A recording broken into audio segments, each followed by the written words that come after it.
আমি দেখতে পাচ্ছি বাংলাদেশের ভাগ্য আকাশে উত্তর গগনে কালো মেঘ জমা হয়েছে, ঝড়ের পূর্বাভাস লক্ষ্য করছি। যদি মোকাবেলা করতে না পারেন সক্ষম ভাবে, এমন অন্ধকার গাঢ় কালো অমাবস্যার রাত আসতে পারে যার সুবে সাদেক হওয়া অসম্ভব।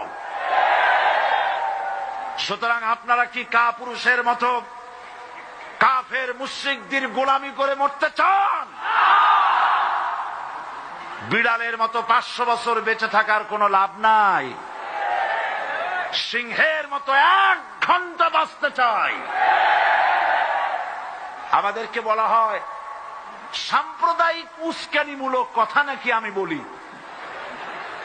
পত্রপত্রিকা দিছে না তারা সাম্প্রদায়িক উস্কানি কথা।